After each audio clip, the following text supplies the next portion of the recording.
Electrocast. Why wait to see if you'll get something you like this Valentine's Day when you can go to BlueNile.com and find something you'll love? Whether you're looking to treat yourself to a little winter sparkle or show a galentine how much you appreciate them, Blue Nile offers a wide selection of high-quality designs, expert guidance, and free 30-day returns for the ultimate peace of mind. You can even design your own jewelry. Right now, save up to 50% at BlueNile.com. That's BlueNile.com.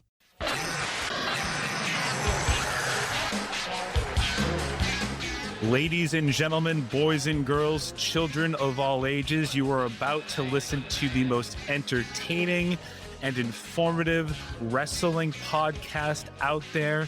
That is not a prediction, it is a spoiler, and this is Kayfabe Critics. Welcome to Kayfabe Critics. Wow, on Missing the Point. I am honored to be here as always. The most fun I ever have, honestly, when we do shows is when I get to talk about the wonderful world of professional wrestling with the two lovely gentlemen joining me today. I would call you guys both baby faces in the world of Missing the Point. Would you agree with that, Mike? Are you more of a heel? I feel like Ray's probably a face. Yeah, would you actually call me a baby face, or would I don't guess, you always call me a dick? No, he's definitely a tweener. He's definitely a tweener. He's not. Yeah, I feel like you can turn depending on the subject matter. Based on our conversations today, I feel like you're going heel on this particular podcast. But we're here to do like a little rankings. We wanted to get together and discuss. I mean, basically the top 100 wrestlers of all time, but really we don't have time for that. So we decided to whittle it down to 15. And between the three of us today, we're going to make the definitive Missing the Point, but also probably considering the quality of our product, the definitive list of the best, or if you want to think about it as most important wrestlers in the history of sports entertainment. They're not exclusive to WWF or WWE. They're not exclusive to any era specifically of wrestling. But we are going to outline a few important rules for you just to get this housekeeping out of the way, just before we kind of go. Essentially, we're going to kind of go around in a circle. I'll go to Mike first, then we'll go to Ray, then we'll go to me. And everyone's going to just sort of declare that number. So when I go to Mike, he's going to say, number 15 is X, right? Then Ray and I have a chance, if we want to, for any reason, maybe we wanted that person higher, maybe we didn't want that person on the list at all. Maybe we wanted a person 15 that we can't really justify any higher, or at any number that we can't really justify any higher. So we can use a veto. We both have 3 vetoes. I'll keep track of how we use them, and I'll keep track of the official list as we go. The criteria that we discussed beforehand on how we're going to kind of argue these different wrestlers fitting this top 15 list in no particular order: impact on the business, whether that's the promotion that they were in or wrestling as a whole. Showmanship, which, you know, is obvious, the high flyers, the great stunts, the great performances, technical wrestling ability, best match. So, you know, obviously you can be elevated if you wouldn't necessarily be in the top 15 of all time, but you were in your head considered in one of the best matches of all time. Best rivalries and best involvements in rivalries. I think that we can all agree, 99% of great works involve great rivalries, and I think that we need to sort of include that in the context of the discussion. Impact on your era is going to be a big thing. You know, defining different eras of professional wrestling is obviously going to move you up the list.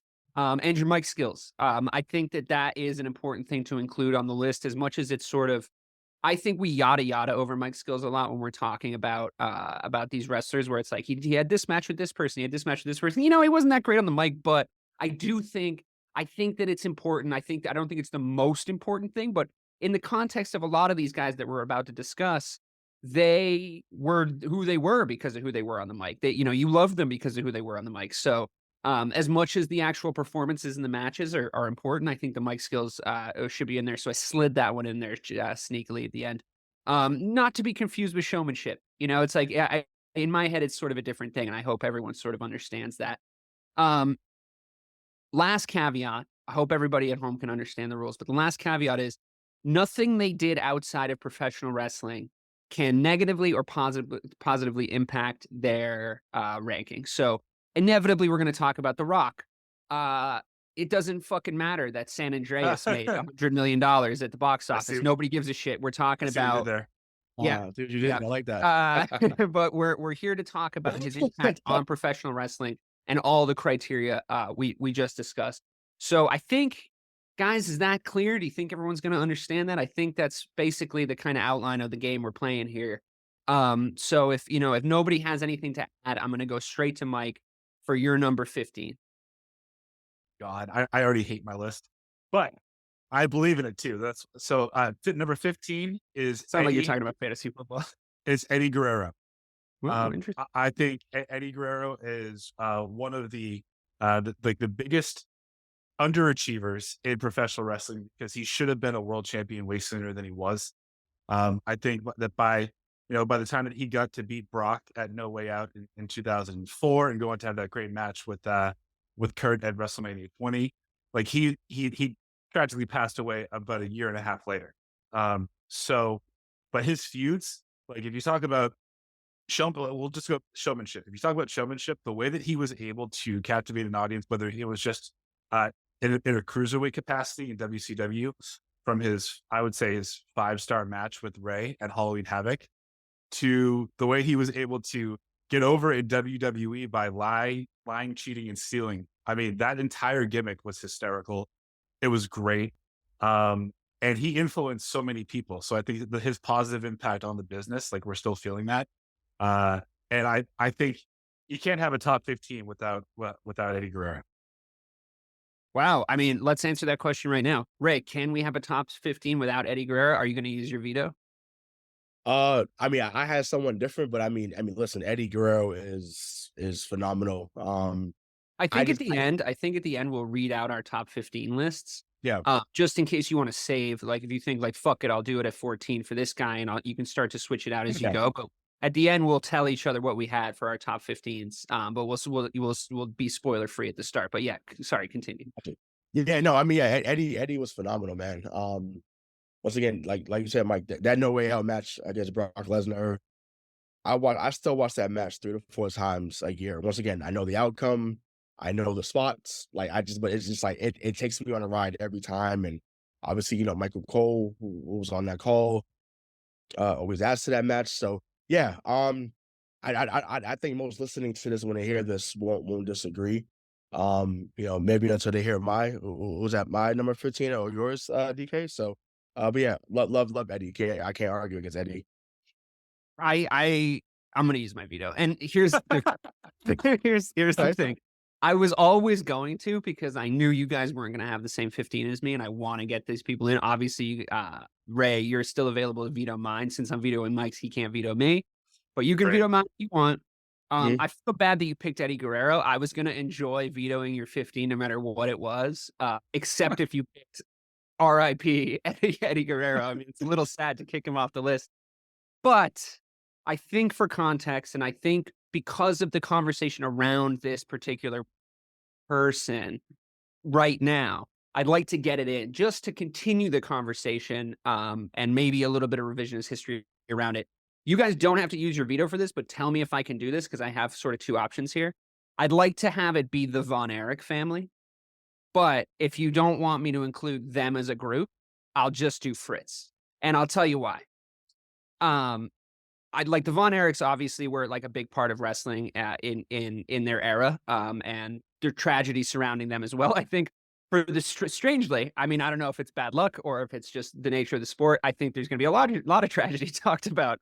We've already done 2. A lot of dead motherfuckers in the Von Erich family. A potential Oscar-winning movie, Iron Claw, coming out about them this year. So, and it's obviously sort of reignited the conversation around the problematic character that was Fritz von Erich. But again, in the context of wrestling, to have been essentially responsible for the WCCW and given guys starts like Jake the Snake Roberts, who might come up, Shawn Michaels, who I know is going to fucking come up because we have Mike on the show, but I mean, he should anyway, top 15, and Ric Flair, guys that come through that we're definitely going to be discussing today.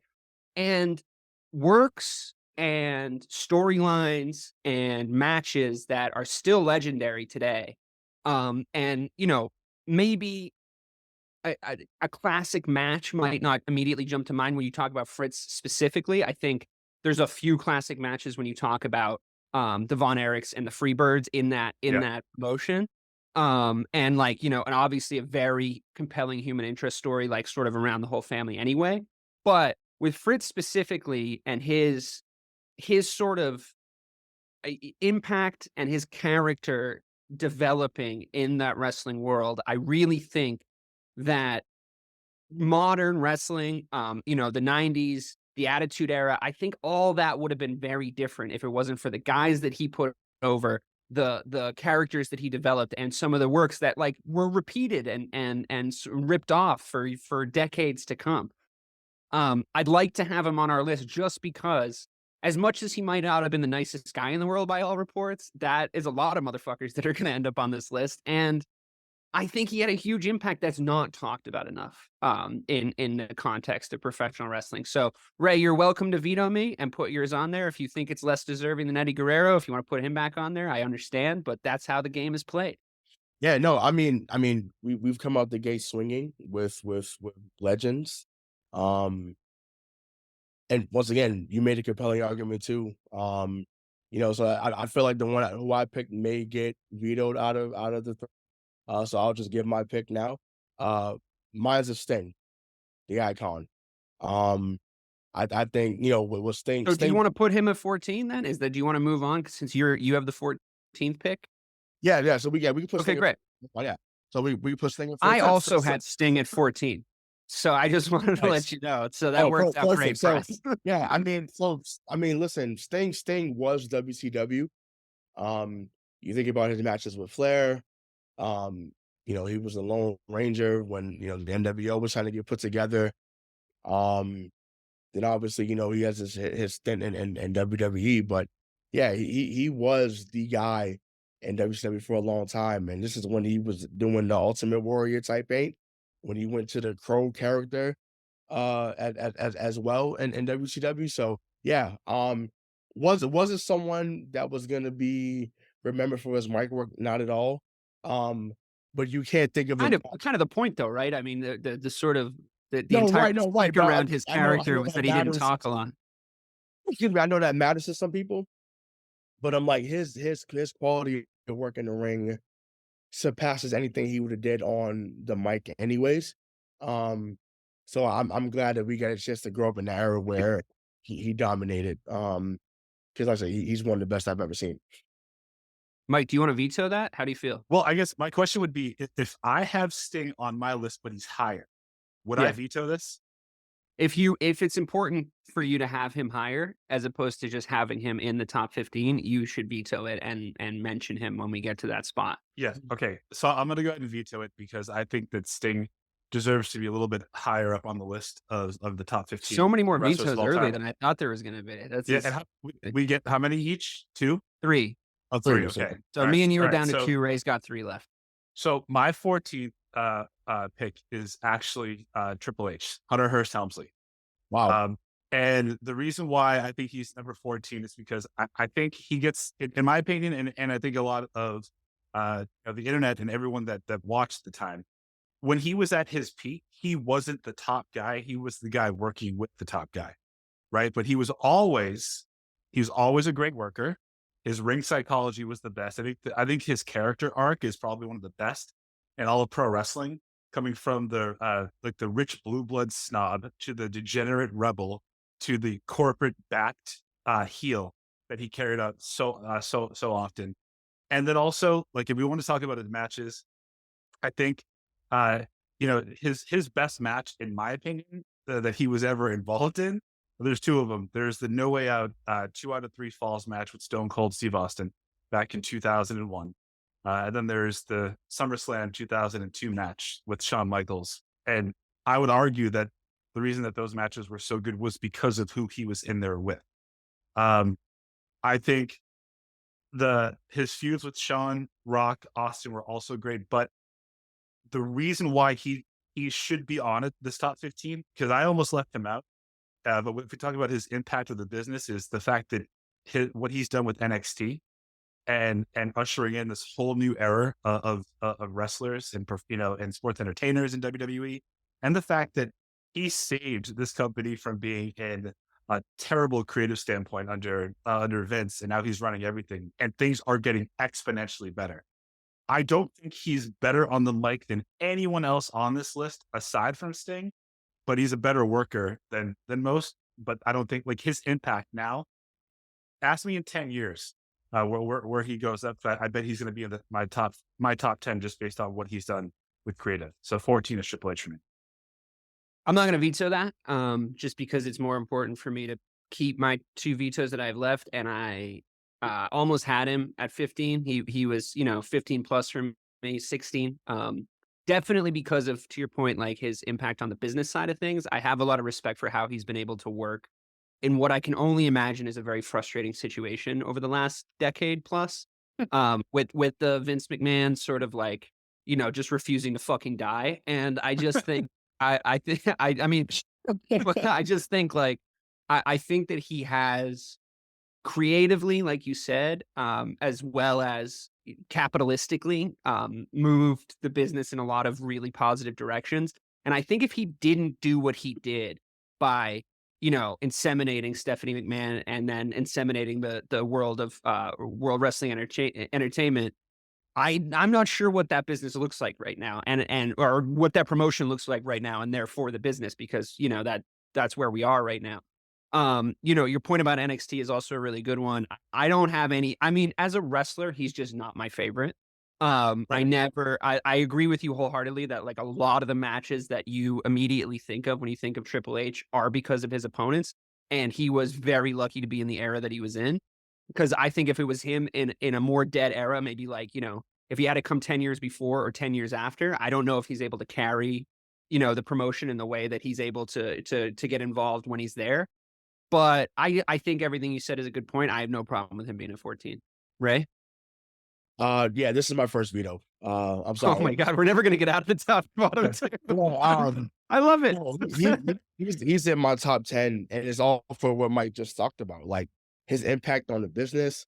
And I'm like, two of his best matches. I'm like, you didn't name some of it, like the Royal Rumble match with him and Foley. That's got he can't veto it though. I vetoed his pick. No, you're right. Only I can veto Mike. Only I can veto Mike, unfortunately. Gotcha. But please do talk shit about his pick. I mean, I was Mike, listen, the Mick Foley match at the Rumble, like I mean, we just talked about the back-to-back matches with Taker at WrestleMania 27, 28. The main event with him, Cena and Edge at 22. Like there's so many moments we could go back. The triple threat with him, Benoit and Shawn at 20. Like, so there's so many matches that come to mind. You just highlighted my point though, is that every match you just mentioned, he was in the ring with the guy. Are you saying that you think he should be higher, Ray? Yeah, he's higher on mine. So gotcha. Yeah, he's higher on mine. Yeah, so well, at least he's on the list. He's unfortunately stuck at 14 because you can't veto. But I think your point is good. I do just sort of, I tend to, you guys know my feelings on Triple H. We've talked about him. I do just sort of tend to agree with Mike that he was elevated by the people that put him over. But that's me at 13 then, right? I get to pick 13. Yep. I think you guys are maybe going to be a little mad that this guy's as low as he is, but we'll see. My number 13 is John Cena. I'm going to start with the reason I feel in both of your eyes right now, I have a veto coming. That's fine. I feel that he obviously deserves to make the top 15. I struggled with putting him as low as he is. I really sort of wanted to put him higher, but as I started to add names, he just sort of kept dropping. That's no insult to John Cena. I think as far as workers in the history of the promotion and of the sport in general, I think he takes the cake. I think he's less elevated by his opponents than, say, a Triple H is, but he also did have a lot of great rivalries, especially like the very fat ones he had with The Rock. Some of the best kind of back and forth microphone stuff of all time. very unsure if some of it was a work, still to this day. Like, I'm sure you guys maybe have a better instinct or hunch than I do, but I genuinely do think that they had, if not a competitive, a fiercely competitive rivalry IRL, a really, really good work in the history of their rivalry. I think that he had some really great matches, like Seth Rollins. I think that he had, again, this doesn't apply to like why he's on the list, but I think that it shows how good of an employee he was. How good, his career follow-ups have been ever since. He's obviously quite self-effacing and self-aware. I always really liked him, whether he was, performing as a pure white meat babyface and doing great, or one of my favorite heels of all time. I think he had a ton of personality. He came through the organization at exactly the right time for someone like him. And he really looked the part, and I think that that's what I like. A lot of the guys on my list, I realized after the fact are guys who really, really look the part. Like guys that just you believe that he can throw this man like across the ring. You believe that he can do this stuff. And he always just looked like he was having fun doing it. Like he always just looked like he was having an absolute blast doing his job. And by all accounts, he's a perfectly nice man. So I really like John Cena. I honestly think he might be a little low on my list and it might get vetoed, but that's the reason he's on my top 15. Mike? Yeah, Right? Anything? so I have him on the list, obviously. I'm not going to veto you because he's not too much higher on mine than he is yours. Okay, good. Only for the reason because there's no knock on him in terms of anything you just mentioned. It's just the people that I have above him are just better Agreed. workers, Yes. right? Yeah.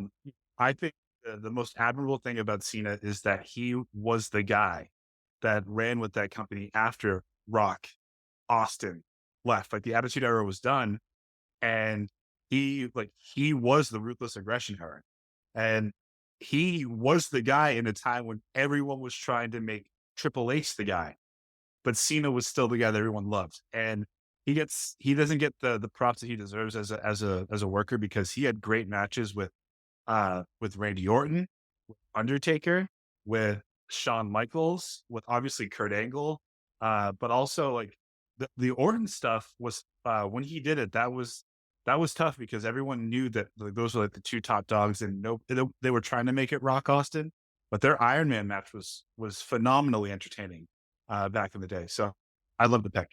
Great. Ray, any issues? Too low? It was too low for me, but I'm gonna save the veto. But it was too low for me. But Slid right in there. yeah, way too low. But yeah, I mean, listen, I mean, his impact on the business is undeniable. Like I said, he was higher for me. Once again, I kind of stopped watching a little bit, and then towards the end of the ruthless aggression era, and I felt like he kind of pulled me back in around the WrestleMania 28 match between him and The Rock. So yeah, I mean, listen, he what he's been able to do, whether it's on the mic, whether it's and I mean, once again, yeah, he doesn't have the greatest matches of all time. But I do think most would consider him to be in that top 5 range because of everything all together.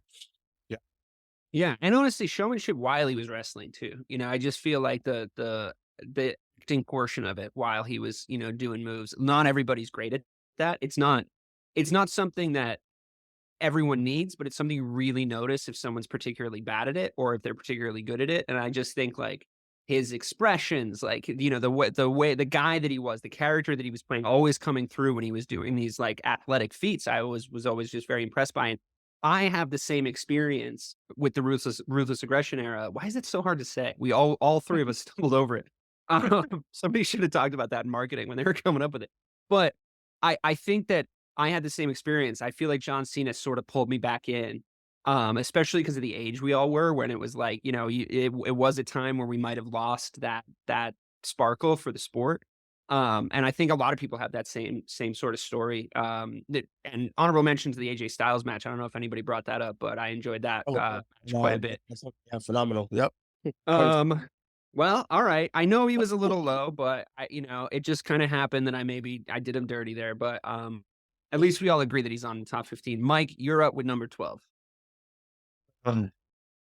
So my number 12 pick on this list, I have to change it right now because the guy that I have at 13 hasn't been messaged yet. And I'm gonna go with the American Dream, Dusty Rhodes, number 12. I think in the 80s when what it looked like to be a professional wrestler was either over 6'5", you had to look like you were on roids and you could lift a house. He didn't do that. He told a story through his promo, and he had great matches, and like I would say one of the most phenomenal feuds with the Four Horsemen and Ric Flair in particular, right? Like that entire he and Ric Flair carried the NWA in the 80s, and the NWA in the 80s was the promotion that was number one. It was no doubt. And you think of all of the impact that he had in the business in terms of the dusty finish and his backstage in WCW, in WWE, in TNA, and then at NXT. I mean, again, I'm giving NXT a lot of a lot of due because it is like the next generation. But every single one of them right now still refer to themselves as Dusty's kids, much to a detriment and to the angst of his actual children. So he took such pride in the business. I think he was a guy that, the son of a plumber and all of that, like that promo was, he's one of the greatest talkers in the history of the business. And he was able to help teach others how to be good on the microphone, which once you're good on the mic, the rest you can figure it out. Like if you're a great wrestler, but you can't speak, you're kind of dead in the water. And he understood that because he wasn't a great wrestler, but he got them into the building. He could talk every single person in. So I'm gonna go number 12, the American Dream. Well, coincidentally, he was also my number 12. So no veto from me. That just makes me feel good that like I'm matching up. I had a same 14 as Ray and the same 12 as you. So at least I'm the real wrestling knowledge. I'm at least keeping up. But yeah, I mean, I agree wholeheartedly. I can't really add anything to that. In my notes, I wrote that on my whole list, I think he's the best pure babyface on the entire list.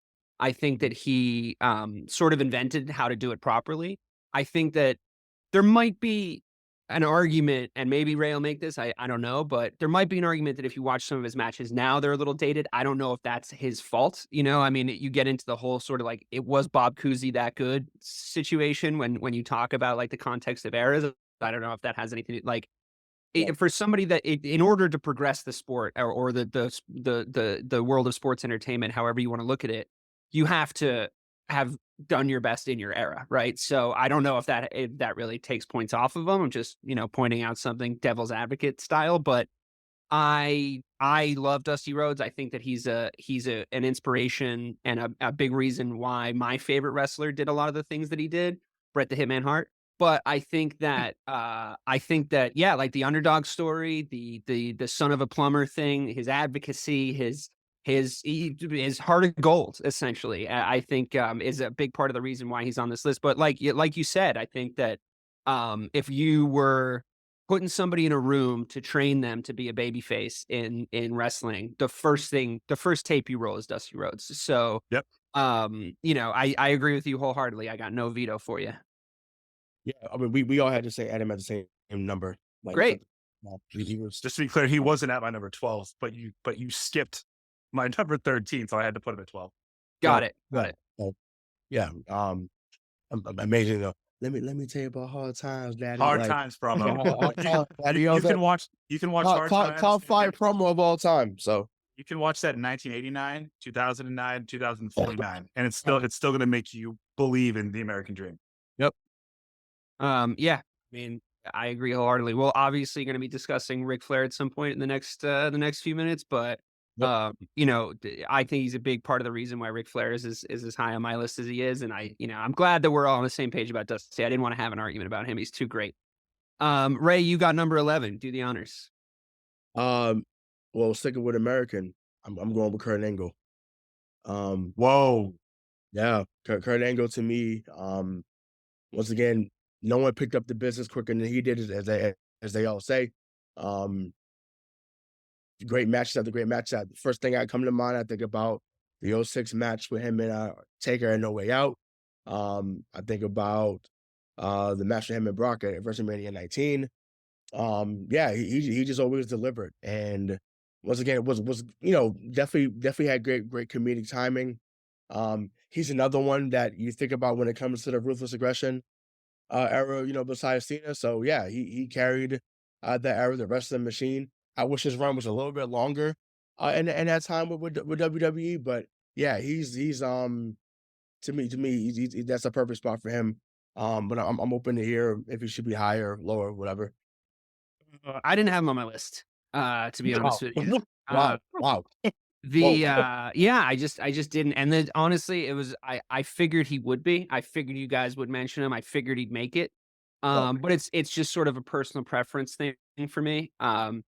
He was just never really my cup of tea. I respect all the things that are definitely true about him. He's probably the best athlete that's ever been in wrestling. I'm a little sick of hearing about the broken neck and it's just the same fucking story. It just got a little singular to me. It's true, DK. It's just and also I think this is gonna be controversial, but I just thought his character was a little lazy. Like it's like he was just him.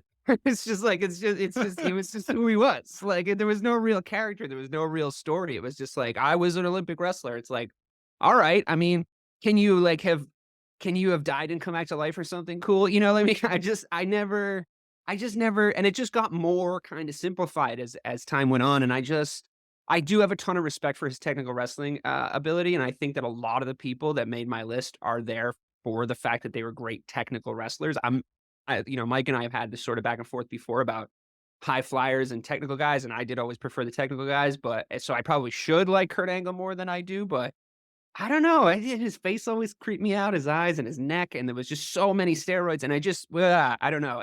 I know it's controversial. I understand, but he's not on my list. I'm not going to veto because the guy I have at 11 is almost certainly going to make it at some point. So I'll just leave it at that. Mike?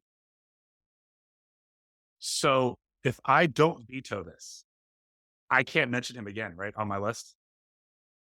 No, he's at 11 if you don't veto it. All right. So I'm vetoing this. Okay. So, Kurt Angle is the fastest person to ever pick up the sport of professional wrestling ever. He came in and, to DK's point, was cutting like babyface promos because he thought he was going to be cheered, and he was booed incessantly for years. And he was booed by being a babyface, by being an Olympic gold medalist and an Olympic hero. He instantly came in and he put over Taz when Taz came in, which was huge. He made other stars. He made guys like, he didn't, obviously you don't need to make Stone Cold Steve Austin, but at the time in Stone Cold's career where he wasn't I think known, you do. And I think we all know who did, but like, that's fine. But it's not Kurt Angle. But in 1999, when Austin wasn't having the matches that he was back when he was wrestling Bret in 96 and 97, he had great matches with Kurt Angle. And then 2001. And I think that you're mitigating the impact that he had because you're not talking about the fact that he saved TNA. When he left WWE in 2006 and went there, that company was this close to actually competing with them for the ratings and for advertisement for his entire stay there. So he may have not had like the rocket impact on WWE, but he saved another wrestling company. And when there's two wrestling companies, it's better for everybody. So I'm vetoing it. He is not at number 11. He's not. The number 11 is. I would almost disagree about the fastest guy to ever pick up the sport. I think Brock Lesnar could maybe get a shout at that. Like, I think he picked it up pretty fucking quickly. And I think that, like, of that type, I would prefer Brock to Kurt. Again, personally, while Kurt had another broken neck against Brock Lesnar at WrestleMania 19, and Brock Lesnar does a shooting star press and almost breaks his own damn neck. He gives himself a concussion. He then went through the rest of that 23-minute match, calling it like really hurt, and he protected Brock the entire time and put him over. No, like I said, great technical wrestler. Like I don't think he ever like really hurt anybody. I don't, he's not. I don't think that he could have, and he definitely could have. And I think that we're talking about here, I mean, this happened sooner than I expected, but what we're talking about here is the greats of the sport. So we're splitting hairs. Like, I'm not putting him in any sort of like Goldberg category or any sort, I don't have anything to say about him detrimentally that really holds any water. It's again just that, like, I didn't prefer him. I thought the ankle lock was like sort of a stupid thing to be the most famous for, but also I'm looking at the rest of my list and I can't possibly take anybody else out to put Kurt. You look at I think the only thing that I would say, and not that I had to, I already vetoed it. So But who are you putting in instead? I'm curious.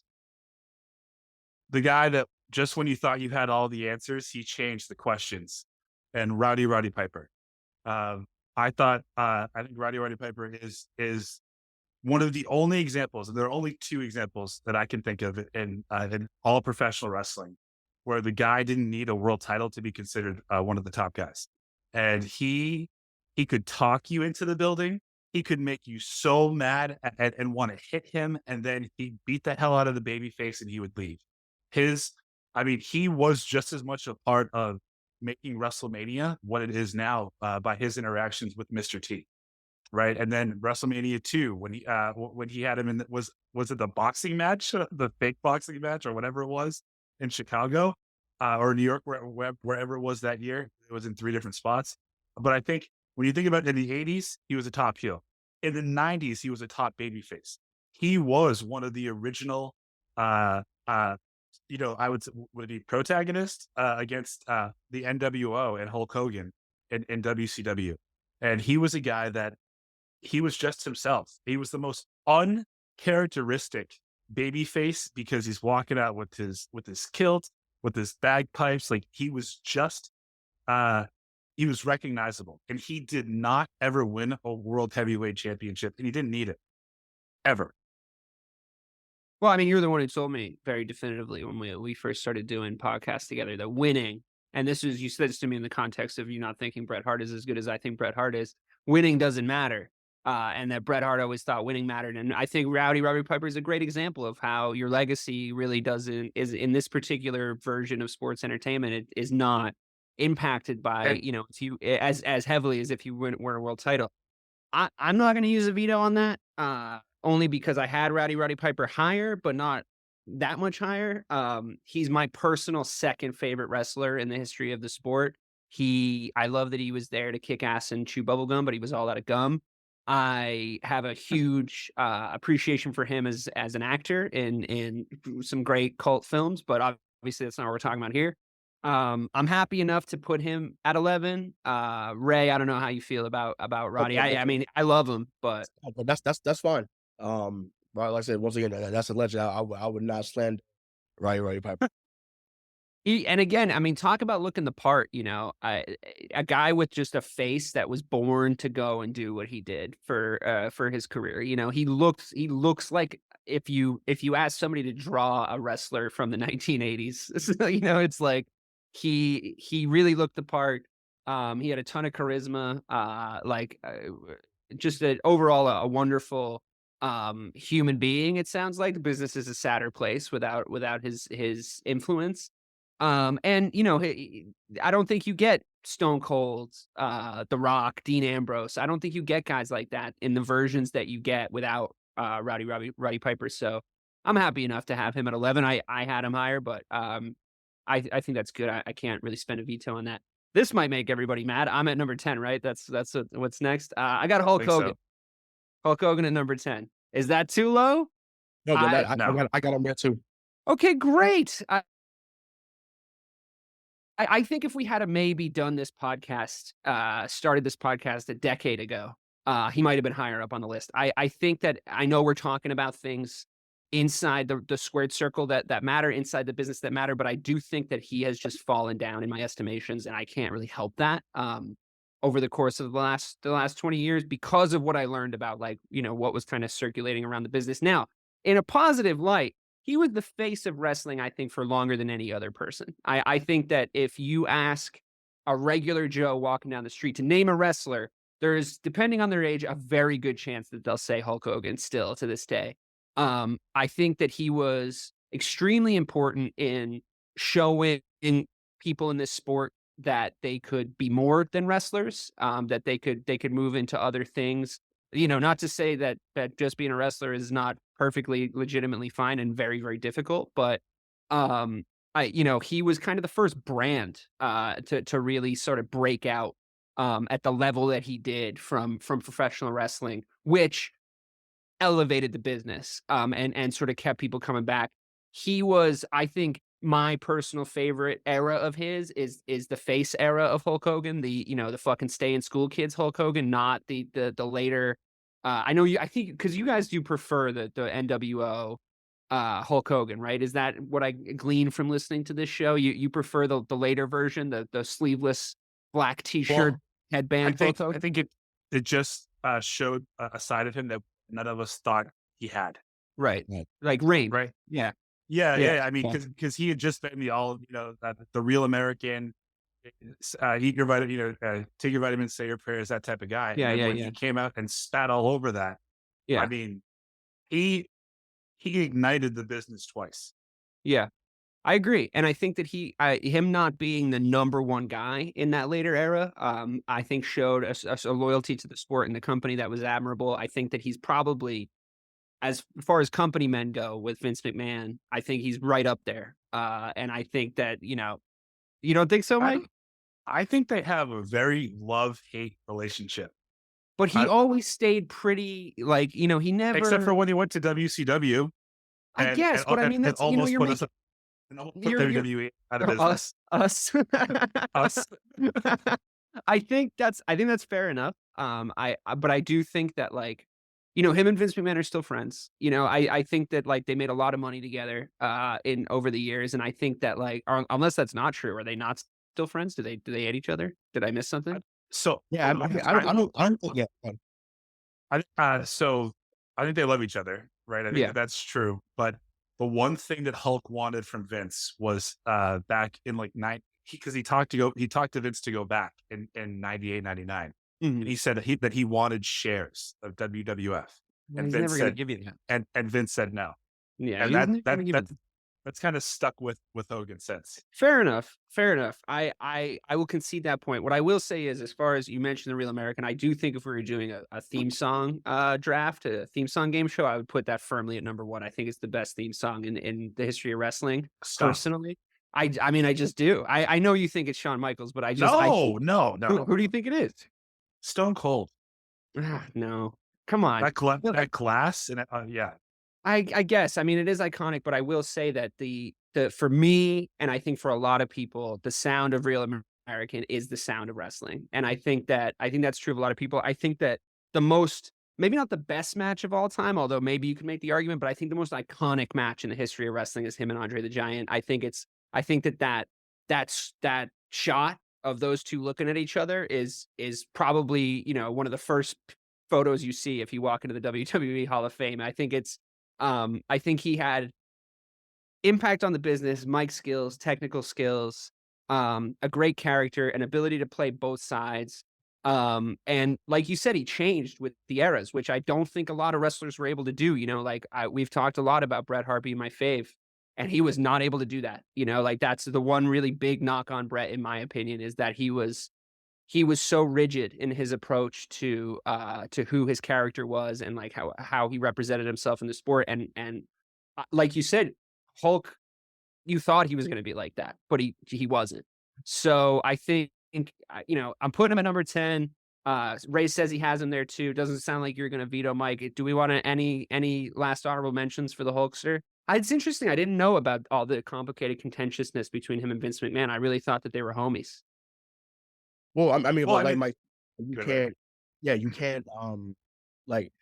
he literally, so once again, he almost put him out of business in WCW. So there had to be some type of... I guess, but doesn't it feel like the WWE's been almost gone out of business 60 fucking times? It's like the thing that won't die. You know what I mean? There's always an era where it's like, oh shit, what's happening here? What's going on with this? Well, maybe it's not going to work out for Vince this time, but you can't stop the man. He just won't go away.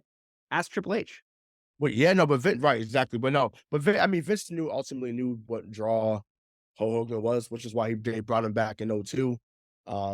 Also, the crowd work. mean, you know. Yeah. Oh, no. I mean, I loved his 02 to 05 run.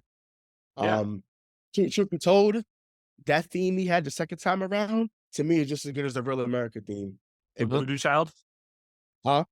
Voodoo Child by Hendrix? Yeah, that's Yeah, I that's did. that's Oh, a hard one to beat. that part at the beginning. Oh, that's phenomenal. That's just a banger of a song. Right. No, like, Right. I mean, that song is great in a lot of different contexts. But yeah, I mean, I agree. It's probably a better song. But for me, like Real American makes me feel like I'm 6 years old again. Like it just puts me right in that No, spot. most people would agree with that sentiment.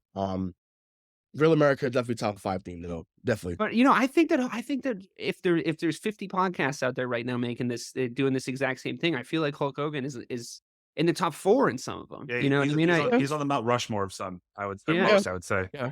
Doesn't seem like you're that popular here at Missing the Point there, Hulkster. But Nope. here we are. Okay, number 9, Mike, you're up. Number Y'all 9. have 2 vetoes left, right? Is that Yeah, correct? yep. Or no, Ray was not able to use his veto, so I think you still have 3, Ray. Oh, okay, gotcha. Okay. Yeah. So me and Mike have 2, Ray has 3. Just checking in now that we've done the Should we recap the 15 through 10? Yeah, totally. So 15, Fritz von Erich. 14, Triple H. 13, John Cena. 12, Dusty Rhodes. 11, Rowdy Roddy Piper. And 10, Hulk Hogan. Mike, please do the honors of telling us our possible number 9. I have The Undertaker. Wow, that's low. Wow, that's fucking low. Wow. Damn. So I really thought I was going to skate through not using a fucking veto for a while. That's crazy low. Okay, I'm go trying. ahead. I'm trying to get rid of your vetoes before we get to the top 3. I know you are. I think so. So The Undertaker, in the context of what he did for WWE, I mean, his career from 1990 through his last match in 2020, I think that's another guy that changed with the times. He knew when his character was getting stale. He was a guy that early in his career wasn't known for having banger wrestling matches. He was more stoic, very slow. But then when he would move quickly, like you would catch on, you would notice. The reason why he's number 9 and he's not any higher in my list is because I do think that it wasn't until we got to, let's say, WrestleMania 24, in my opinion, that he became an actual draw for WrestleMania because of the streak. I think that too many of us, myself included, took him for granted for as long as he was there, because when he was the guy, like he was never the guy for a sustained amount of time. We're having the belt. Yeah, I thought I loved the thing that he did when he went from the Ministry of Darkness character and then came back as the American Badass, because that's ballsy. That is, talk about 2 polar opposite characters.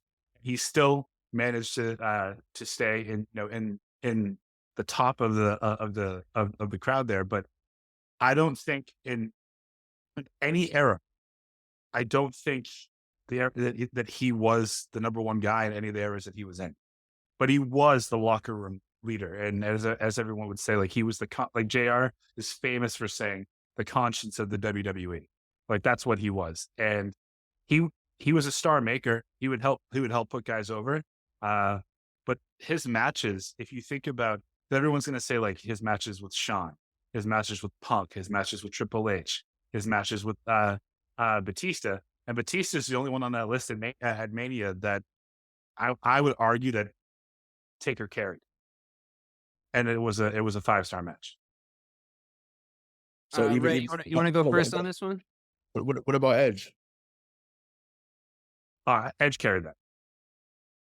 Even so at 24, then when they followed up at SummerSlam too. Yeah, I mean, he's higher on my list than 9.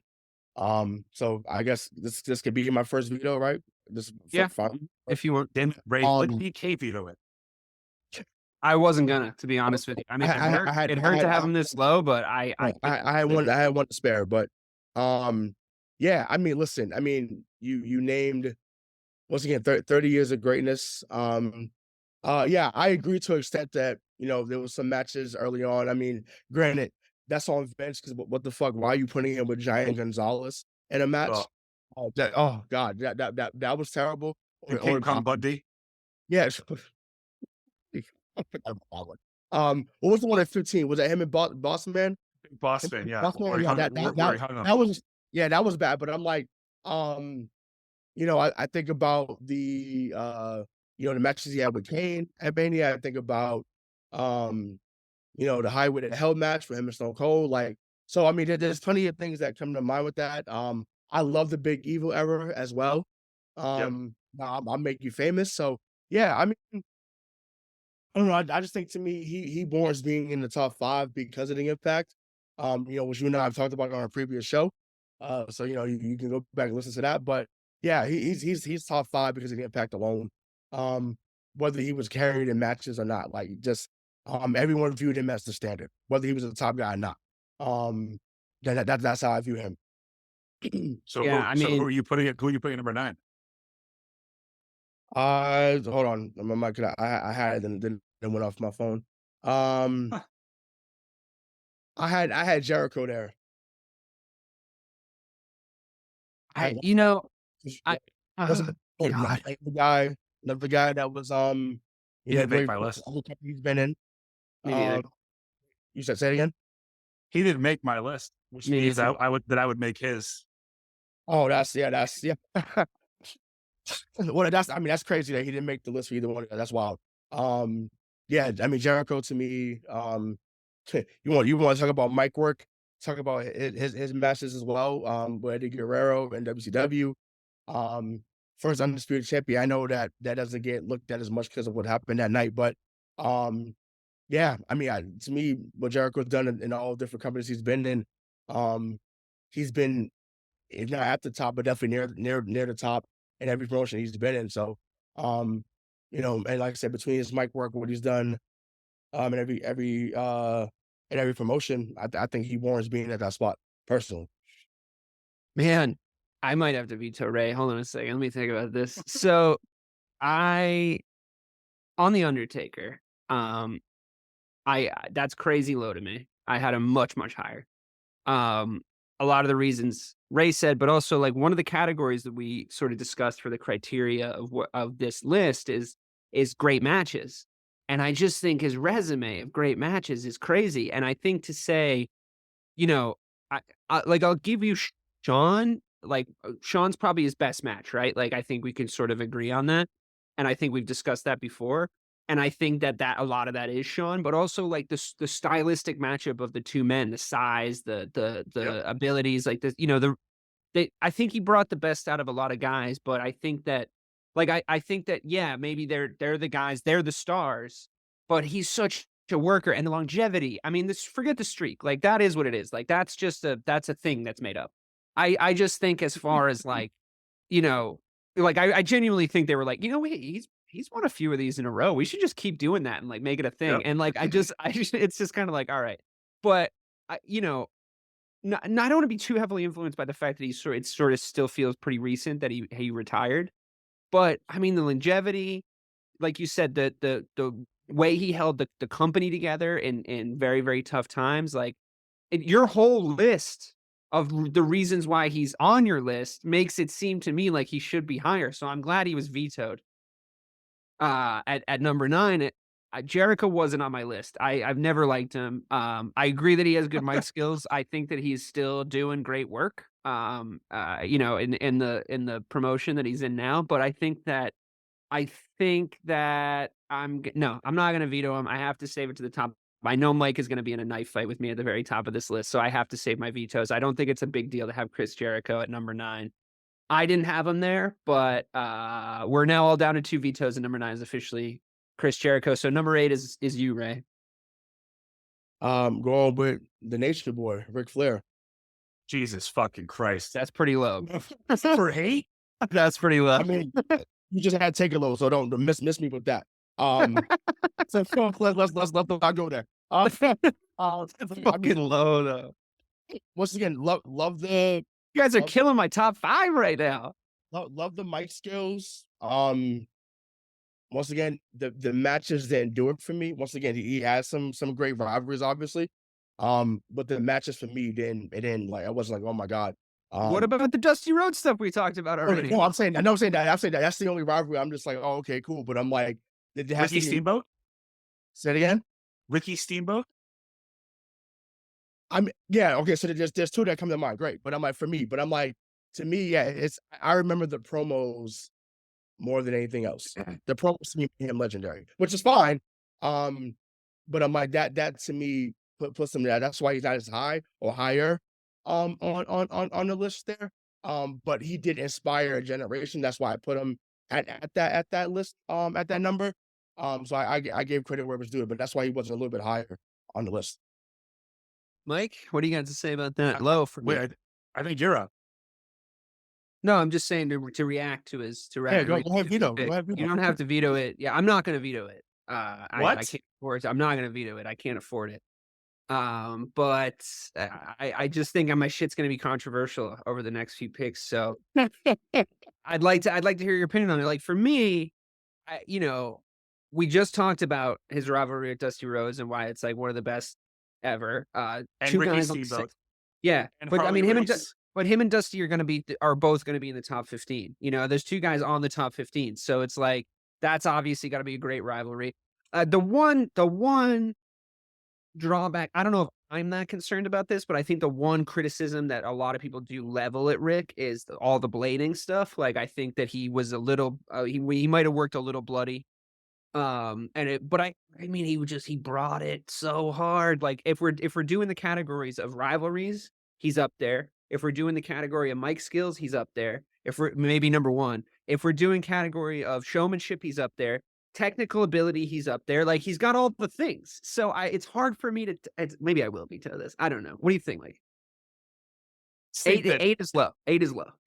It's fucking really low. He's a 16-time world heavyweight champion. He was the guy that went into every other territory as the champion, as the heel that people paid to see lose, and he fucking never lost, and he made every other face better. Like he would get 0 offense in a match, and he would just sneak away with the victory. Like the Four Horsemen. Talk about that he was the leader of one of the most iconic factions in professional wrestling. Without the Four Horsemen, there's no NWO, there is no Evolution, which he was also in, by the way. There's no G-Generation X. His impact on the business, I mean, I would argue he's your number 8, that your next 7 were all influenced or impacted by Ric Flair. So that's definitely true of my list for sure. With one exception, but yeah, it's mostly true of my list for sure. Yeah, Bret wasn't influenced by Ric Flair at all. But DK, it's you. Like, what are you gonna do? Oh my God, I'll use a veto. I'll use a veto for this. I will just because I can't stomach him being this low on the list. And I think if I look back, I mean, I'm probably sacrificing Bret Hart's position on this list by using this veto right now, knowing a couple of other ones that I have. I personally had Rick at 4, which I thought was low, to be honest, going into it. So I'm going to veto for all the reasons we just discussed. And I might shock you guys with this one, but it might be a good move. I'm going to put Mick Foley at number 8. Oh my! I'm going to put Mick Foley at number 8. He's on my list. He's on my list. Okay, I like that. I think that as far as people that sacrificed for the company, I think he's number 1 on that list. Sacrificed his body, sacrificed his longevity, sacrificed his stomach. Some of my favorite characters that have ever been invented. The bravery to get as fucking weird as he got with some of the character choices that he made, that were so heavily influenced a lot of other people in that era. I was always, when I was about 5, I think, or 6 years old, was when Goldust hit the scene. And I always thought he was the strangest motherfucker of all time. And I mean, obviously that was sort of the point. And he used to actually freak me out as like a 6-year-old. Like I wasn't able to like actually do any of, like, I wasn't really able to watch him because he freaked me out so hard. Can you guys hear my dog barking? Is that like messing up my audio? Hold on a second. No. 1 second. The dog probably agrees. Flair date. The hell's wrong with you? Um, Same thing with but yeah, I mean, I think Mick Foley is my choice for all those reasons. I loved getting freaked out by characters. I loved that era of like that kind of sick, disturbed character that he put forth. And I mean, say what you will, you can criticize The Rock if you want for some of the ways that he beat that poor man's ass, but and it might have been a little too much. And I think even Mick Foley says that match was a little bit too much, but that was one of the most entertaining nights of my entire life.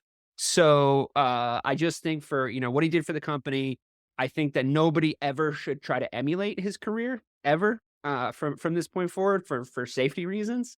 But that man was honestly closer to Evil Knievel than he was to Hulk Hogan. So I think just for his singularness, his singularity, his the fact that you can't name any other wrestlers really like him, the wonderful characters that he played, and the amazing stunts that he did.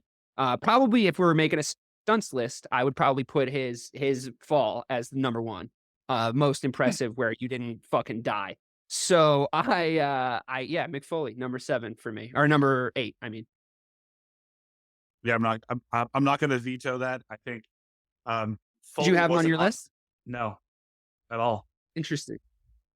Yeah, I think for a guy that put Japanese death matches on the map when it wasn't a thing that people knew about here in the States. His evolution from Cactus Jack to Mick Foley to Mankind to Dude Love. Oh yeah, just so we're clear, right? I'm not putting the Mick Foley character, like I'm putting the wrestler and all his characters on. No. But I mean, one of the only guy to enter the Royal Rumble 3 times, the same one as different characters. And I think if you look from his body of work from like 1990 to 2004, he was off from 2000 to 2004. But when he came back and had that match against Randy Orton, Backlash in 2004. I mean, he was a star maker. He made Triple H. He made Randy Orton. He made Shawn Michaels in 1996 when Shawn was being considered as just a baby face that couldn't do anything. Like that match of Mind Games. If you haven't watched it, go back and watch it. It was incredible. So yeah, I'm okay. I am perfectly fine with that. Foley at number 8. I mean, Jesus, Mike, the man's basically crippled now. He doesn't even make your top 15. Like the amount he's put in the line for this company.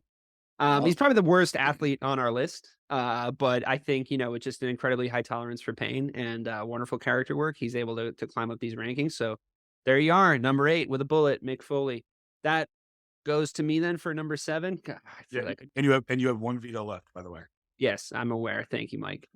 I'm wondering if I should do gamesmanship now in order to try to get your veto, or if I should just tell you who my next guy is. But I think by just telling you who my next guy is, it might work out for me either way. At number 7, I'm going to put my number 7 was Mick Foley, and my number 8 was Rowdy Roddy Piper, so he was already on the list. So I chose my number 7 for number 8, and now I'm going to choose my number 6 for number 7. And that's Stone Cold Steve Austin. I think I figured you guys were going to say he was a little bit low. I think that, again, my top 5, I just couldn't justify. I'm not going to sit here and talk shit about Stone Cold. I just couldn't justify him being above anybody in my top 5. Like, these were just, I went through all the reasons. I had him at 2 to start. And as I started to add names to the list, he just got bumped down further and further. And here he is at number 6. I think that if you say the words Attitude Era to me, I think that man's face pops into my head. I think that's true of every single other human being that's ever watched the sport. I think that he played a very unique everyman character that touched the hearts and minds of 13-year-olds all around the world, us included. I think he's probably your buddy's favorite wrestler. I think he might be yours. I think that he had his distinctive gravelly voice, his mic skills, his outfit for that Stone Cold character that really shouldn't have worked and for some reason did. Like I don't know, maybe if he walks out in 2023, like everyone's like, who's this gay biker?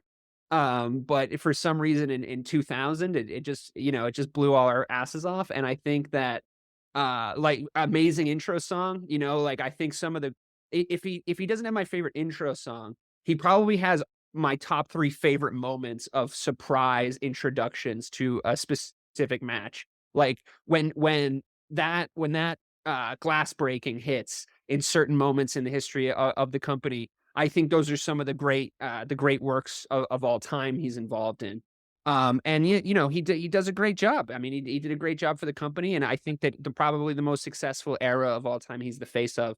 He's 6 for me just because of everybody else. I'm not going to say anything negative about him. Yeah, I mean, Stone Cold Steve Austin at number 7 is real fucking low.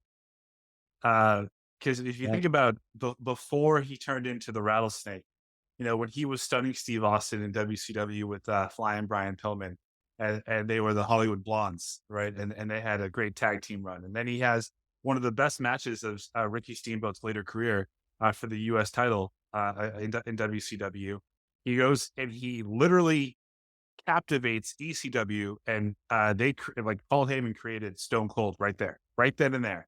And then the run that he had in WWE in a time when, it was like their backs were up against the wall. Like if Austin doesn't cut that promo on Jake at King of the Ring 1996, I don't know what we're here talking about. Like obviously we're talking about professional wrestling, but I don't know that WWE is the one that wins.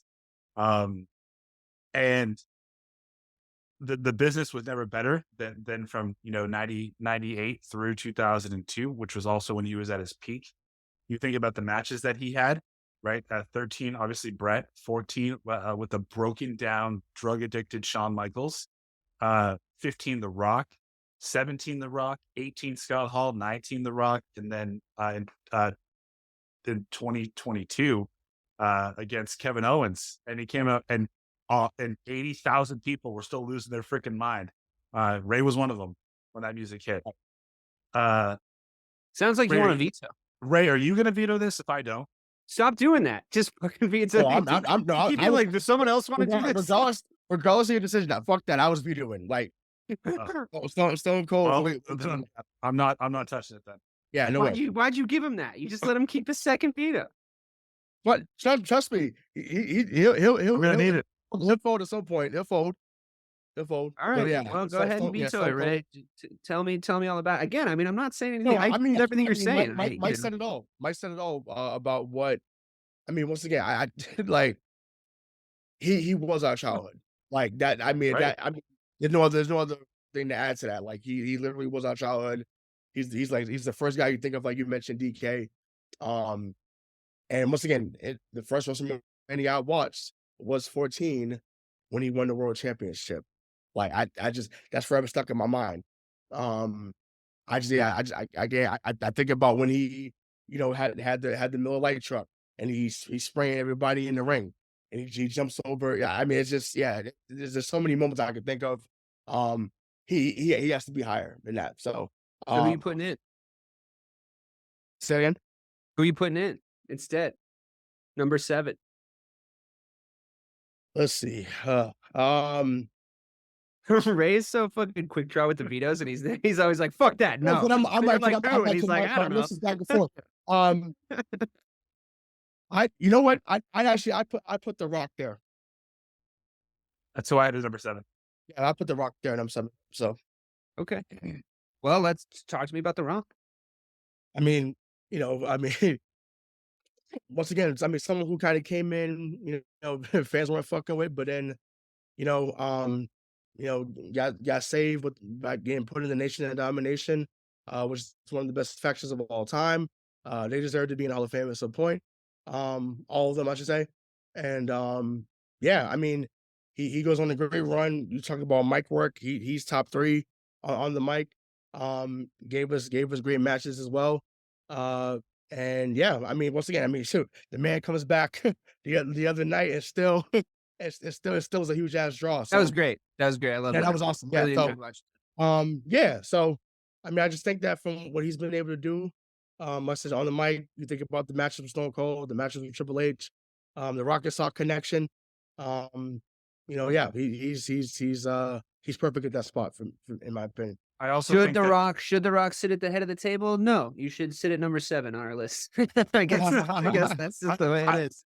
I think Oh, yeah. one of the things for The Rock that hurts him in the sense that he can't go much higher than this is because his time in the business wasn't that long, Yeah. right? Like he was 96 full time, 96 through 2001, and that's when he started breaking into Hollywood. But from 97, I mean, that through rise is 2001 so incredibly fast, though. Yeah. Like Yeah. he goes from relative unknown to the biggest star in that we've seen in a decade in that Yep. era in It's- no flat. Like you think about the fact that the Attitude Era in 1998, or we'll just say like 1999, that was Austin's era, but The Rock was right there. Like those two were like, honestly wanted to be number one, not 1A and not 1B, like the guy.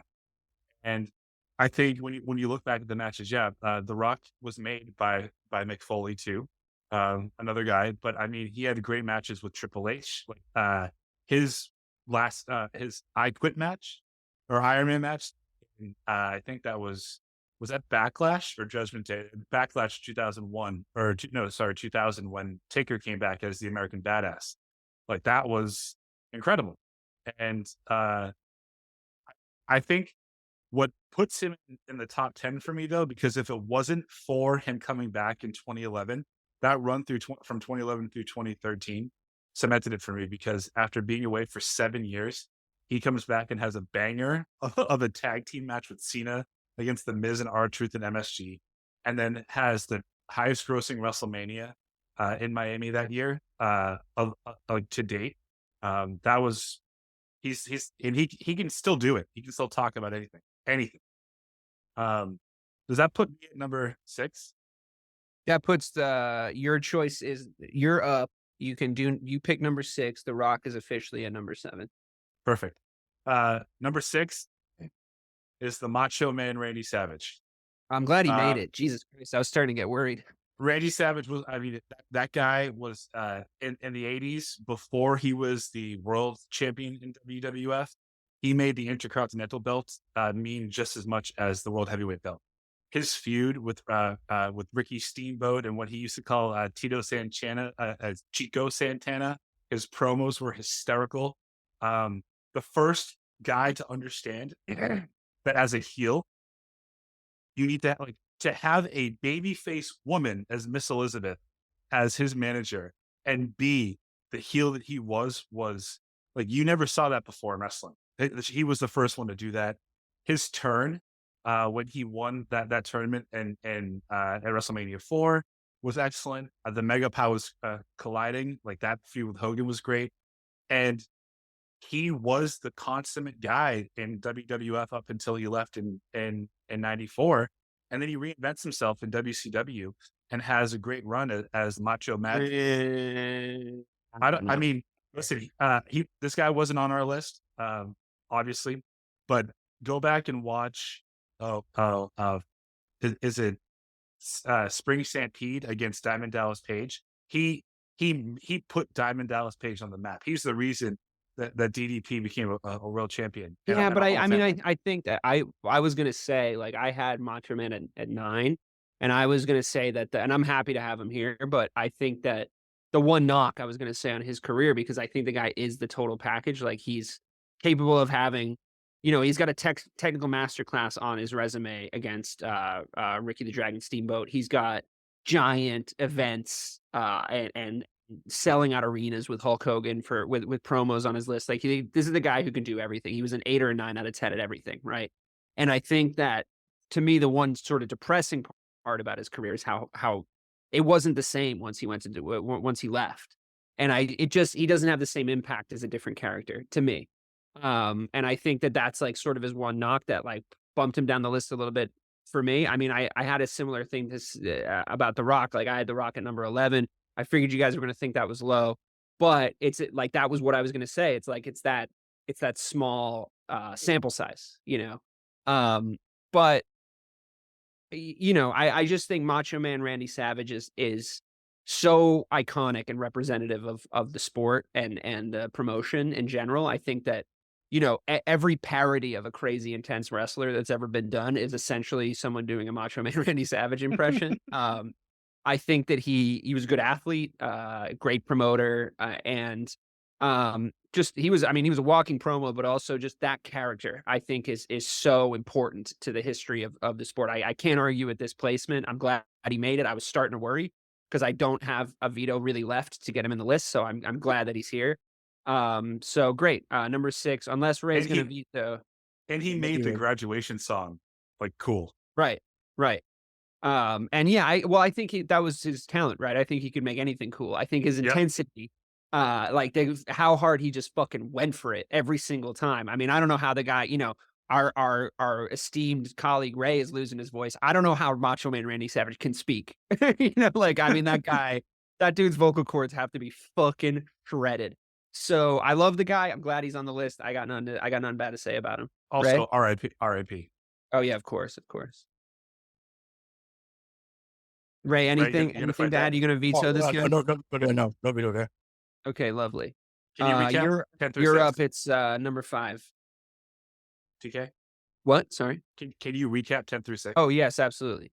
Number 10 is Hulk Hogan. Number 9 is Chris Jericho. Number 8 is Mick Foley. Number 7 is The Rock. Number 6 is the Macho Man Randy Savage. Ray is up with the 5th pick.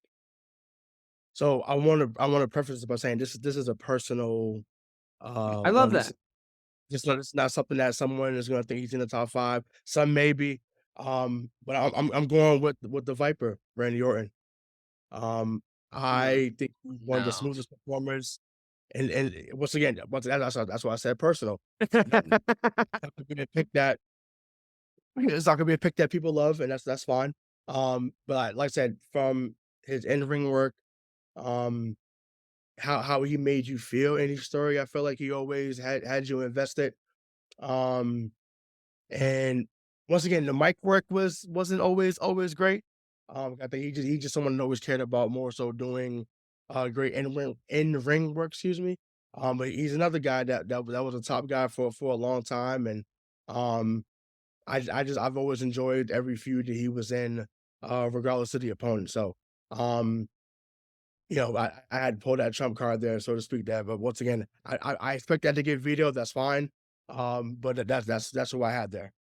Mike, you have to veto this. It has to be you. No, you're next. I'm not going to veto it. I literally can't afford it, but we can't. You have to veto this. I mean, no disrespect to Randy Orton, honestly. I do think that Cena is sort of the reason we're ever even discussing him. But if I was to make a list, past 15, he might be 20 or 21 for me. I'm not saying he should be 50. It's not like a completely ludicrously outlandish pick. Okay, so you're not going to veto it. I can't. I got one left, and I know you're going to try to fucking kill me in the top 3. Okay. All right, fine. I veto it. It's number 5. I picked Bret The Hitman Hart. I think that Bret was. I think Randy Orton's great, but in terms of the excellence of execution, the guy that in his 20-year career never actually hurt anybody. Everyone always left the ring in the same shape that they went into.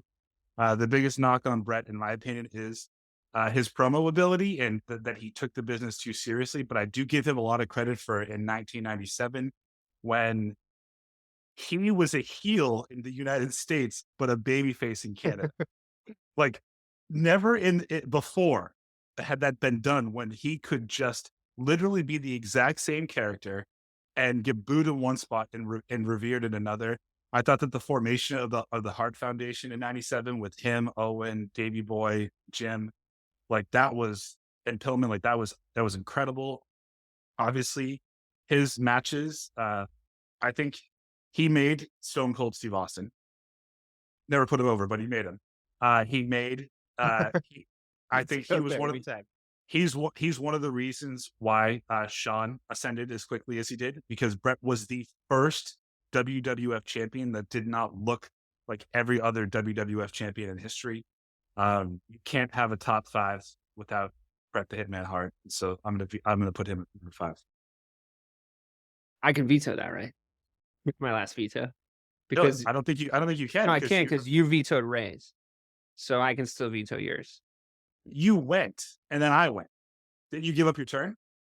Well, it wouldn't be my turn. It's like you can use the veto whenever, but as long as you're not. as long as he didn't get vetoed, is how I was interpreting it. If you think it'll wreck it, I won't do it. But Well, I think I know what you're gonna do. So I'm very no, I'm upset. not going to put Shawn Michaels at number 5 out of spite. I'm not going to do that. That is, I think that for the integrity of the list, I don't think that makes sense. I don't think either of these guys deserve to be at number 5. I think Ray can't veto you. I still have a veto. I'm going to use the veto, and I'm in. And we'll talk about Bret. I'll talk about Bret when he inevitably comes up in a more deserving place. And I'm going to put at number 5. This is going to make you guys mad. I'm going to put at number 5 Andre the Giant. Here's why. I think that there's no blueprint for Brock Lesnar, Big Show, Taker to a certain extent, unless you have Andre the Giant. I think that if you have, maybe I'm over influenced by the level of icon that these guys are. But I think that the pure out of this world size of him, the match between him and Hogan and the amount of fans that brought in, how iconic that is, and we discussed that already. Every single wrestler in the entire business has a story about how they watched Andre the Giant drink 10,000 beers and be fine. I think that he had an underrated showmanship, just based on sort of the size. I love his story. I love his character and his outfit. Just being basically, I mean, Big Show just went on to just completely fucking rip him off, 100%.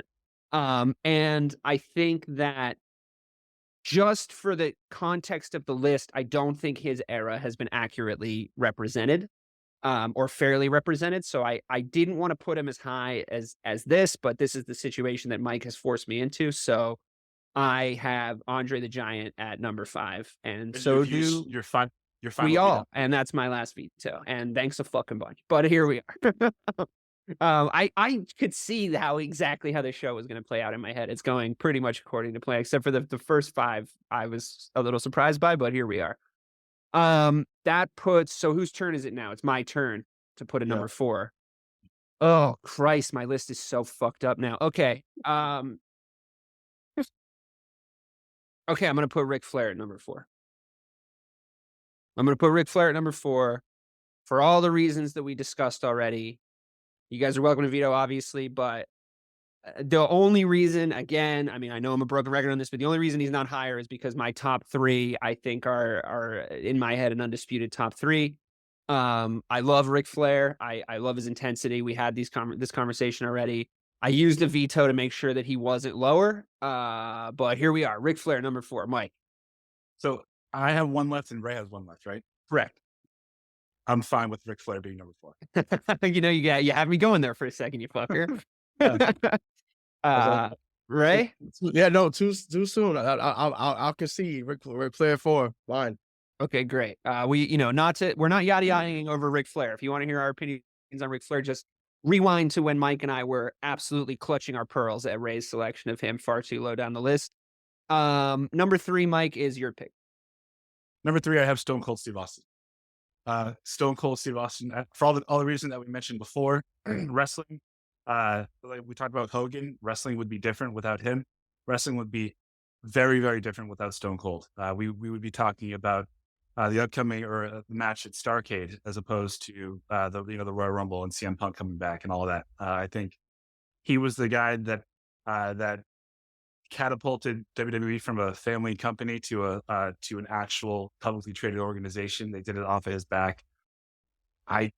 And he's an underrated worker. I mean, again, he had great matches and his style, when he changed it to more of a brawler after he was dropped on his head, by Owen, it still worked. And as a guy that was used to being and it shouldn't have. It really shouldn't have. It shouldn't have. He was able to make it work. He was a technician that turned into a brawler. So to put him in that's number 3, right? Yes. Yeah.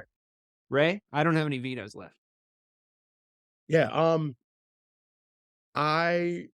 gonna use my final one. Fuck it. I'll use my final Want one. some higher? Yeah. Just a spot higher. I think this is a throwback person I'm gonna put up there. This guy was a draw in the 70s, 60s and 70s. I'm gonna go with Bruno Sammartino. Say it again. I said, fuck my life.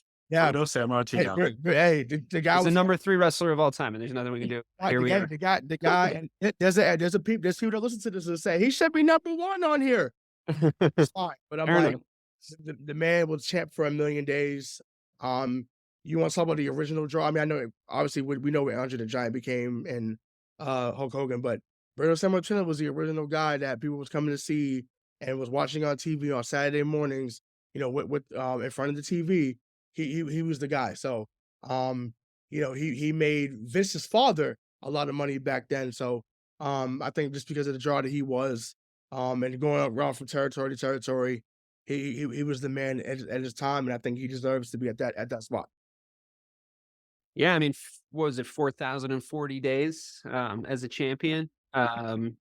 An enigma, I think, of the sport, and the reason everyone's going to say we have the most hipster list in the history of top 15 rankings. But I kind of like it, honestly. I think it's going to really fuck up the next 2. But yeah, I just love that DK, like, you picked number 1, right? Yeah, but you can veto my number. Right. I'm okay with that. Okay. So Ray's number 2 now. You know what's fucking crazy though? Is that like the Fucking bird. the way that we've backed ourselves into this. Now Austin's not on the list. Stone Cold not on the fucking list. But Stone Cold, Taker, Bret, and Shawn are the 4 pretty much guys that are left, and there's 2 spots. So, all right, Ray. No, I'm picking 2. No, Stone Cold's number 2 for me then. Okay, great. Yeah, Stone Cold's number 2. So, and once again, we don't have to get into that. We know why. Yeah, yep. So he's number 2. So yep. I will. By the way, mention that you can't end with vetoes. You got to use your. No. He's out. He's out. He's out of vetoes. Yeah, I'm the only one who was the veto last. Okay, great. All right, fine. Okay, fair enough. Stone Cold's at number 2. We've talked about him. Yeah. I pick number 1. Yeah. And I'm gonna pick Shawn Michaels at number 1. Oh, Mike, you have to use your last veto. Sorry, dude. You got to veto Shawn Michaels, my friend. Yeah. I mean, I know. You just added that you can't end with vetoes thing, by the way, before you I know did that's in the chat. Go look. It's in the chat. I just wanted to remind you. Does it say edited? I hope it doesn't, but if it did, it's because I edited something else. But listen. No, it does not say that. It does not say it. Well, I meant to say it, and here we are. I'll tell you what. I'll make you a deal. I'll make you a solid deal. I'll give you back just for the integrity of the list. Just for the integrity of the list here. I'm willing to cancel out Andre at number 5. Okay. We can put Bret back on the list at number 5. I'm willing to concede it. I can't have him not on the list. Right? That this is the situation we've gotten ourselves into. I cannot have him not on the list. It looks like either Shawn Michaels or Undertaker is not going to be on the fucking list now, which is fine. But I can't have Bret not on the list. I agree with you that there's a, like, in the context of what we've been saying, there is a mic skills issue at times. I do think that Bret the Hitman Hart is the reason why 33% of wrestling fans exist, because of his influence in the Canadian provinces. I think that he was the most efficient technical wrestler of all time. I think the Hart Foundation and the Hart family are one of the most important families in the history of wrestling, alongside the Von Erichs, the McMahons, of the world, et cetera, et cetera. I think that unceremonious leaving of the promotion aside, I think you guys, I don't want to believe this, but I do, after talking to you guys for years now about wrestling, I do sort of agree that if Bret could do it over, and I don't think he'll ever admit this, I think he'll take this to his fucking grave, but I think that if he could do it over, I think he would have been a little bit more malleable and a little bit less rigid about how he was a champion. I think I think less that he thought winning was important in these works, and more that the things, the accolades that he wanted his character to have were the same as a Bruno Sammartino or a Taker or whatever. He wanted to have the Hitman be a positive influence, and always face a pure face, and never put himself in a position where he couldn't sort of take that character and put him next to a lot of belts and accolades. I think that was just part of the character. I don't agree that he thought it was super important to win, and he just didn't like to lose, and he didn't like to put people over. I just think he wanted to be sort of untouchable as a character, but I do think he was a little too rigid. I think that he did harm his legacy by being rigid. I don't think Bret screwed Bret. I'm not there yet, and I don't think I ever will be, but because I think Vince McMahon is a horrific piece of shit for what he did. But it's cool as fuck that he punched the fuck out of him, and I love Bret the Hitman Hart, and I'm willing, just again for the sanctity of the list, just put him at number 5 instead, and you can put Shawn Michaels at number 1. Deal. Yep. Which means that Undertaker is not on our list, which that's crazy. it's crazy, but you wanted to put Bruno Sammartino at number 3, so here we are. But can we at least talk about Shawn? Can we? Please. Shawn Michaels, in my opinion, is the greatest of all time. Only because my number 2 is Ric Flair. My number 3 is Kurt Angle, and those two people have said that Shawn Michaels is the greatest of all time. I challenge you to go back and to look for a Shawn Michaels match that wasn't great. Ever. That wasn't great. I mean, he made early in his career with the Rockers. He had great match. Obviously, Jannetty was a great worker, but they had great matches, obviously, with bigger guys. The Hart Foundation match, rivalry was also great. I wish that the middle rope wouldn't have broken, because then they would have actually been World Tag Team Champions and never won it. For him to turn on Jannetty and the way that he did it, I thought it was great. Again, him and Sherry, with Sherry horrifically singing that theme song, was hysterical. His ascension, winning the 95 Royal Rumble and the 96 Royal Rumble back to back, I thought it was great. But if for no other reason, he had to retire. Whether you want to believe it or not, I truly believe that he has a metal rod in his back, and he had a herniated disc and had to step away for 4 years. His first match back without any rehearsal against Triple H at SummerSlam 02. And Ray even said this: his run from 02 to 2010 might be better than his run in the 90s. And he was working with guys like Chris Masters, Mark Henry, and he had great matches with them. This was before Mark Henry was over, and he was still finding his way. I just think that if you look at every single WrestleMania match that Shawn was in his entire career, you can't find a bad one, which is why they call him Mr. WrestleMania. And at a time when everyone was booing Cena and saying that he couldn't work, Shawn had him in a match at Ford Field in 2007, and nobody questioned whether Cena could wrestle again after that. And then they went an hour in London on Raw. Yeah.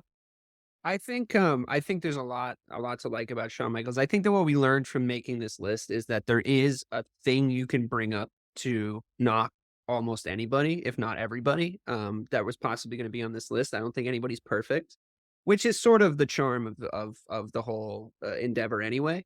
I think if you were going to say one thing, and I will say some nice things about Shawn, but I think if you're going to say one thing that was a knock on Shawn, it's not that break. For me, it's what Bret says about him. It's the fact that he was young and irresponsible and made a lot of really dumb decisions behind the scenes that I think harmed him and I think harmed the promotion. I don't think that it's enough to take him out of the top 3. He was in my top 3.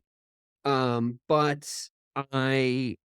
in saying that, I think a lot of people make mistakes when they're young. I think he's come a long way.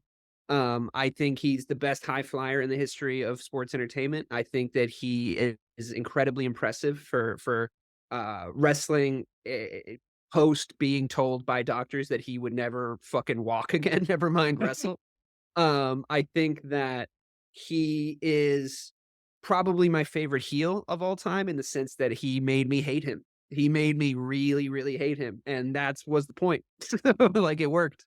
To the point where I didn't even realize that I was getting worked, and I think that there's a special place in my heart for when that guitar starts to rip off and he enters a match.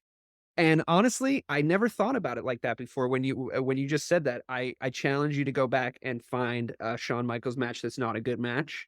And I can't think of one off the top of my head, and I believe you. I don't think I'm gonna be able to go back and look and see a match that's bad. And I think that, something we didn't hit on a ton in this podcast, but I think is really, really important to remember, you're defined by your matches. I mean, you can be really good on the mic, which he was.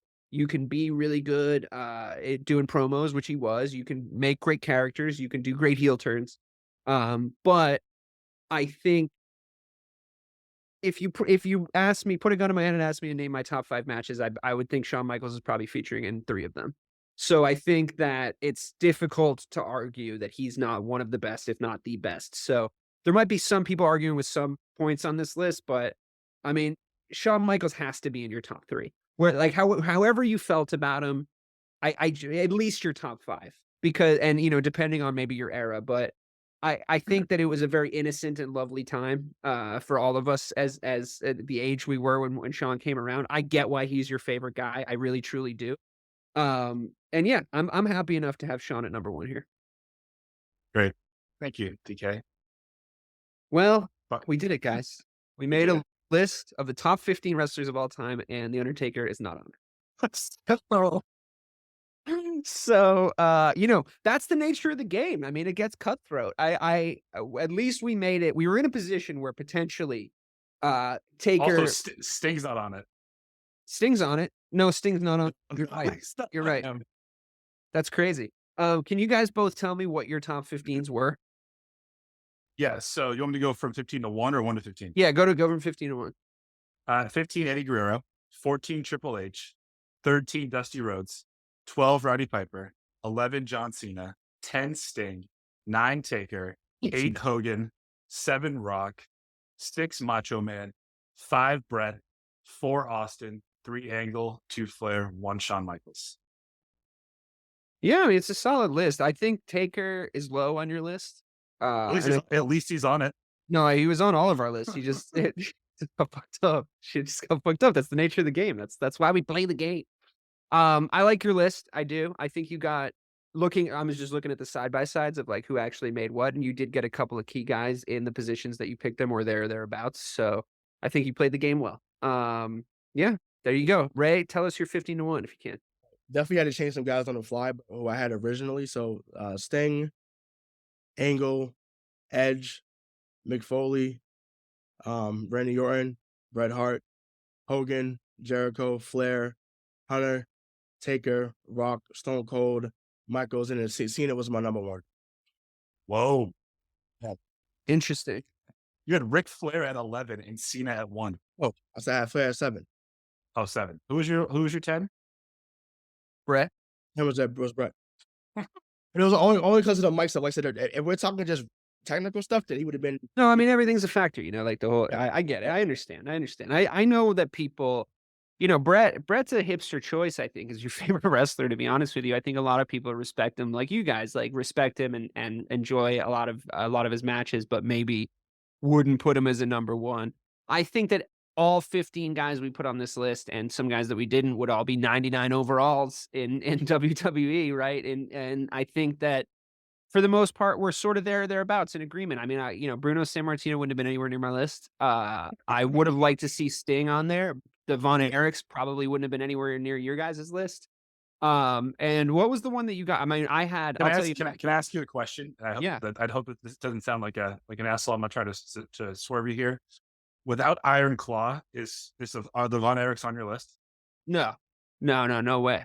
No, Really? No, I don't think so. I think that, I watched the movie. I loved the movie, and it made me go read up on the family, and I knew who they were. And I was aware of the story, and I knew I probably could have told you which ones were dead and which ones are still alive because most of them are dead. But I knew like a lot about the sadness of the story in the first place. But I think that and the movie doesn't really even sort of try to tell you this. It's like the movie's sort of more. Have you guys seen it yet? I don't want to spoil anything. No. The movie's sort of. I heard Zac Efron was phenomenal in it though. Yeah, he's really, really good in it, but I think the movie sort of doesn't really try to make a case for Fritz von Erich being like an all-time wrestling great. I think it tries to make a case for him being a piece of shit. And I think that he probably was a piece of shit to his kids to a certain degree. And I think that he probably should have been maybe a little nicer. What I liked about it is a very similar story to the Hart family, you know, like, and the fact that these guys have the fact that these wrestling families exist, I think is really, really cool. And I think that he did have a huge impact on the sport and the world of sports and entertainment in general. I think it's provable, but no, he wouldn't have been on my list if it wasn't for Iron Claw. But I mean, I think it's good to talk about him. You know, I think there's a lot of stories out there about him, and I think he's interesting to go look. So if anyone's listening to this and they haven't seen a movie yet or they want to learn about him, but my number 15 was Fritz von Erich, or the Von Erich family. Number 14 was Sting. 13 was Cena. 12 was Dusty Rhodes. 11 was The Rock. I didn't get a chance to say that out loud. I'm sure that would have made you guys mad. 10 was Hulk Hogan. 9 was Macho Man Randy Savage. 8 was Rowdy Roddy Piper. 7 was Mick Foley. 6 was Stone Cold Steve Austin. 5 was Andre the Giant. 4 was Ric Flair. 3 was Shawn. 2 was Taker. And 1 was Bret. So, yeah. I thought, you know, what did you think I was going to put Shawn at? Just curious. I thought you were putting him at 5. I figured 3. Okay. That seems fair. I honestly, you know, I probably, if I was going to do the list again, I'd probably put Taker at 3 and Shawn at 2. Because I like the idea of 1 and 2 in whatever order being Bret and Shawn. To be honest, because this is my favorite rivalry in the history of the. Because that's the thing. I think that's what I've learned doing these shows with you guys is that, like, Shawn Michaels worked on me. Like, that's why I didn't like Shawn Michaels, is because he was so effective as the man that he was and the character that he was. Like, it worked. So, and you know, for as far as what's real and what's not, as far as, like, you know, oh, I didn't know, you know, that stuff was really what made me just put a bad taste in my mouth. Oh, I didn't know about the screw job. It's like, yeah, you fucking did, dude. Like, that stuff just always left a bitter taste in my mouth. But like now, and the kind of man that he seems to have become, and I'm really all about redemption stories and second chances, and it seems genuinely real that he's the man who he says he is now. And I mean, think he has a lot of regrets, but Bret believes it. Yeah. Yeah. I mean, but like, look at the man Bret is now. As far as I can tell, he's still real twisted up and bitter about a lot of things. And I think that's sad to me, you know, because I think he's an all-timer, and I think he should just leave that stuff somewhere. You know, he should just let it go. It's very un-Canadian of him. But anyway, here we are. I think the one giant flaw is obviously Taker not being on the list, but that was just game shit. But I think overall I'm pretty happy with it. I think it could have been worse. If we were really trying to be dicks to each other, it could have been a lot worse. So thank you so much for having me on Kayfabe Critics, brought to you by Missing the Point.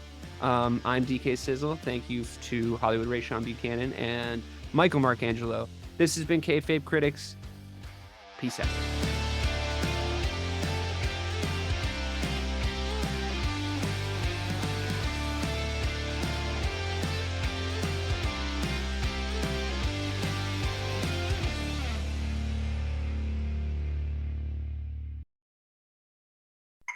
Hey, what's happening out there, everybody? This is Lawrence Ross, and I'd like to tell you a little bit about my podcast, The Lawrence Ross Show. Egomaniac. It's a 2-hour weekly exploration into my mind. I also do sketches, celebrity impersonations. You're out of order! And I also do song parodies. Not too shabby for a blind guy. Not only are you visually impaired, but you are geographically impaired. New episodes are released every Friday. Check it out on your favorite podcasting platform or listen to it here on Society 13 on Electrocast. Miles, are you ready to record our promo for Season 2 of the Wanna Bet podcast? David, have you ever seen a grown man naked? Miles, we're not here to quote lines from Airplane. We're here to tell people that Season 2 starts August 18th. But I like Airplane. I know you do, but Wanna Bet is a sports betting podcast. Each week we bet $1,000 on the NFL teams and games that we love. Well, that sounds like fun. It is fun. And last year you picked over 60% of your games correctly. How'd you do? We're not talking about that. We are telling people that they can find us every Friday. So no more movie quotes. Roger. Electrocast.